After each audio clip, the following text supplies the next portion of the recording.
Okay, two things I'm not gonna do in this video that you have to do. You have to wash your hands. You cannot palpate or look at anything under the gown. You can't be like, ooh, I'm palpating this. It has to be exposed, okay? So, hi, I'm Alyssa Z. I'm a first year medical student. I'm going to be doing your C-spine and upper limb exam. Really quickly, I'm gonna come behind you and look at your spine really quickly. So I'm noticing normal cervical lordosis, thoracic kyphosis. Everything looks to be largely symmetrical. I'm gonna feel your back really quickly. So I'm feeling the trapezius muscles are normal. I'm gonna feel down your spine.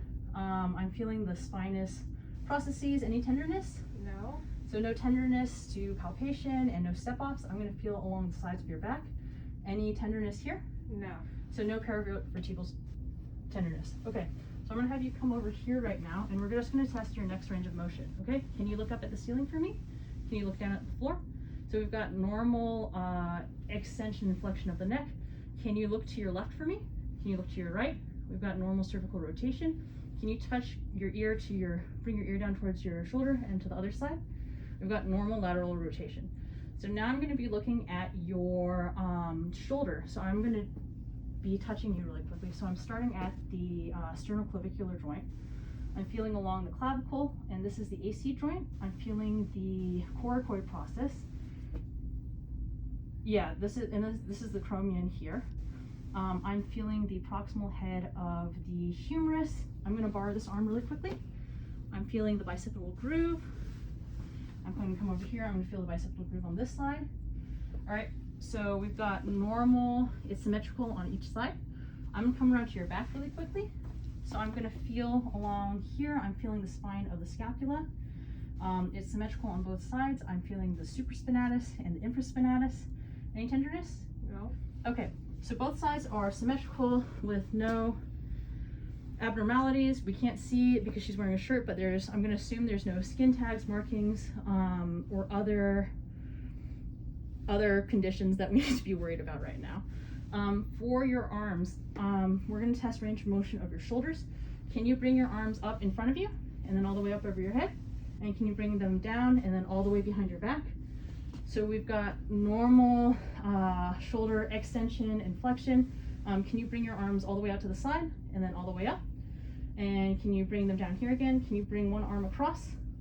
And can you go back and can you bring the arm this way? Great, so now we've got normal abduction and adduction of the shoulders. Can you make goalposts for me? And can you bring them down? And can you bring them up? We've got normal internal and external rotation. The other way to do this is, can I have you stand here? Can I have you bring your arm onto your back and bring it up as far as you can? I'm noticing the cervical level that this is at. Can you do it with the other side? All right, and we've got normal range of motion on this side too. Now I'm going to be doing some strength testing for you really quickly, okay? Can you bring your arms like this and then don't let me push you down? Great, so we've got normal abduction. Can you bring your hands out and go like this, like you're emptying the can? All right, push down. All right, normal strength on both sides. Can you go like this really quickly for me? And don't let me push you out. Don't let me push you in. Keep your hands like this, don't let me push you in. Normal internal and external rotational strength. We're going to go into the elbows now. Can I have you go like this for me really quickly? So I'm feeling the radial, oh my God, I forget what this is called. Lateral medial epicondyles. Yeah, I'm feeling lateral and medial epicondyles. I'm feeling the electron process, which is here. So lateral medial epicondyles, the electron process. The ulnar nerve should be in here, which I feel. And we're gonna do some range of motion. So we've done elbow flexion and extension like this. Can you put your hands palm down and then palm up? So we've got normal supination and pronation. We're gonna do valgus and varus stability. Can you straighten your arm out all the way for me? So I'm gonna push this way, and so that's valgus, and I'm gonna push this way, and that's varus. So we've got normal valgus varus stability on this side. I'm gonna do varus, and then valgus. That's normal on this side. We're gonna do some strength testing now. Can I have you go like this? All right, don't let me pull you down. Okay, don't let me push you up. All right, so we've got normal flexion and extension strength. I'm going to take a look at your wrists and hands really quickly. So I'm gonna look at your hands. So I'm feeling the radial styloid on the thumb side and the ulnar styloid on this side. I'm feeling the radial ulnar articulation here. I'm looking at the thenar and hypothenar masses. They are the same on both. They're symmetrical bilaterally.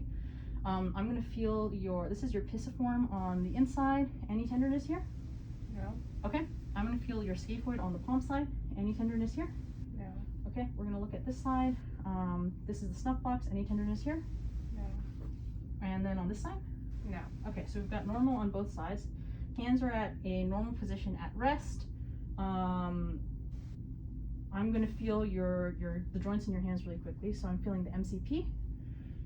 Any pain with this? No. I'm going to feel your ICP on this side. Yep. I'm going to do the same thing on this side.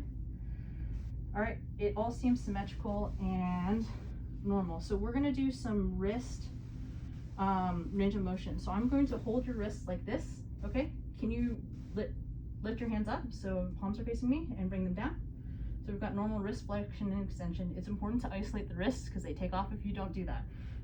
Can you bring, so I'm going to hold your wrist, but in a second, can you bring your thumbs in and then out for me? Thumbs in and then thumbs out. We've got normal radial ulnar deviation. I'm going to have you do range of motion for your hands next. Can you bring show your fingers out and then bring them back in? And then for this one, can I have you bring your thumb out, up, touch your pinky, up, and then down. And then we've got normal flexion, oh my god, abduction, opposition, and adduction of the thumb. Can I have you make a fist and then open your hands? We've got normal flexion extension in the hands. Let's do grip strength really quickly. Can you squeeze both fingers? Great. Strength is symmetrical on both sides. I'm going to do some wrist exercises now. This is a little bit out of order, but this is just how we're going to do it. I'm going to hold like this. Can you push up against my hand? Great. Can you push down against my hand? Great. Let's do the same thing on this side. Up and then down. Great. So we've got normal wrist flexion extension strength. To summarize our exam, the musculature and musculoskeletal is symmetrical on both sides without gross abnormalities. To examination or palpation, you've got normal active range of motion, which means we won't need to do passive range of motion. And that concludes our exam. Thank you very much for your time.